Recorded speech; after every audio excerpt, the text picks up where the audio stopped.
Shalom anak-anak Tuhan, selamat bergabung di Kecapi Journey. Perkenalkan, nama saya Madeline. Hari ini saya akan membagikan rema saya yang berjudul Warrior of God. Nah, hari ini saya mengambil ayat di 2 Timotius 2 ayat 3-4 yang berkata, ikutlah menderita sebagai seorang prajurit yang baik dari Kristus Yesus, seorang prajurit yang sedang berjuang, tidak memusingkan dirinya dengan soal-soal penghidupannya, supaya dengan demikian ia berkenan kepada komandannya. Nah, dari ayat 3 ini menjelaskan bahwa kita sebagai anak-anak Tuhan yang sudah mulai padam, yang sudah mulai tidak berapi-api dengan Tuhan, kita harus membangkitkan kembali semangat kita untuk mengikut Tuhan dan menjadi prajurit Tuhan. Dan ketika kita sudah menjalankan tugas yang Tuhan telah berikan, kita pasti akan mendapatkan destiny kita dan kita akan mendapatkan juga kehidupan yang kekal. Nah, dari ayat 4, seorang prajurit yang sedang berjuang tidak memusingkan dirinya dengan soal-soal penghidupannya, supaya dengan demikian ia berkenan kepada komandannya. Nah, di sini dikatakan seorang prajurit, kita seorang prajurit yang sedang berjuang, kita tidak boleh memusingkan kehidupan kita. Ketika kehidupan kita hancur, kehidupan kita buruk, kita harus berfokus yang satu saja, yaitu Tuhan Yesus. Nah, ketika kita berfokus kepada ke Tuhan saja, maka kita akan mendapatkan yang namanya kekekalan. Nah, saya mengambil salah satu tokoh Alkitab namanya Daud. Nah, Daud ini ketika bangsa Filistin sedang bercemooh dengan bangsa Israel, Daud ini merasa terhina dan dia ingin ikut bertempur.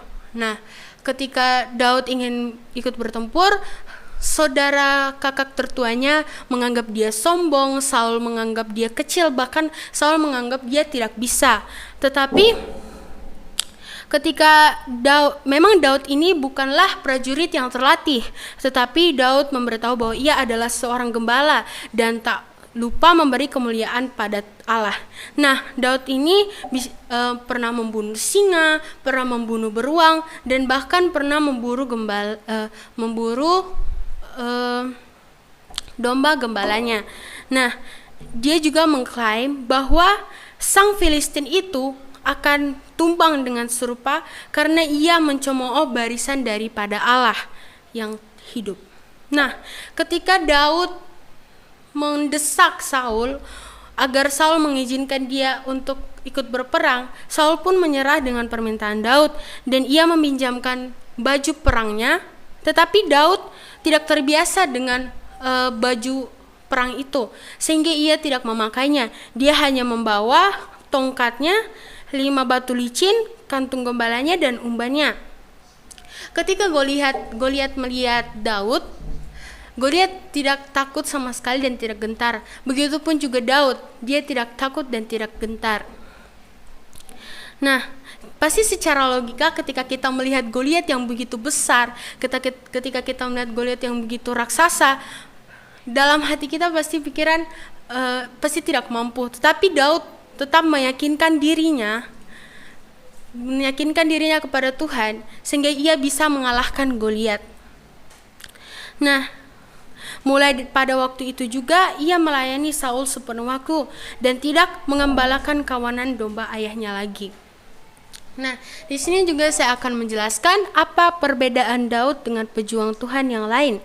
Nah, yang ketika kita sudah dengar tadi, Daud dia tetap meyakinkan hidupnya kepada Tuhan dan dia juga tetap melaksanakan apa yang Tuhan telah perintahkan pada Daud. Nah, kita akan membahas tentang Yusuf. Nah, Yusuf adalah buah kasih Yakub dan Rahel. Ia mengalami serangkaian proses pembentukan yang mulai dia dijual oleh saudaranya, dia menjadi budak Potifar, dia dijebak oleh istri Potifar, dia ditahan, dan juga ketika dia sudah mengalami proses yang Tuhan telah berikan, dia diangkat menjadi seorang pemimpin di Mesir.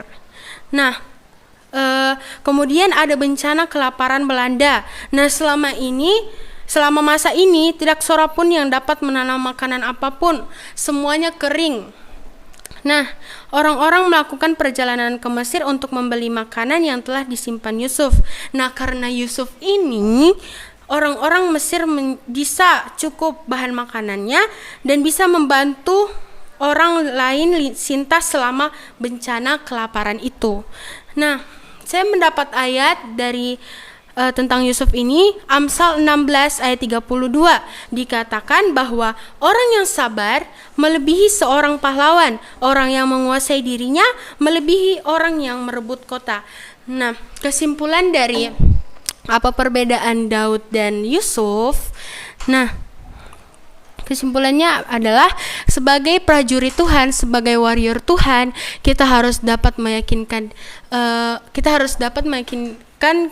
diri kita untuk kepada Tuhan, dan kita juga harus tetap sabar. Kita harus tetap menjalani tugas-tugas yang Tuhan telah berikan, walaupun itu susah, walaupun itu mungkin menurut kita tidak mampu, tetapi ketika Tuhan menyertai kita pasti akan bisa melaksanakan tugas tersebut. Sekian dari Mei, sampai jumpa.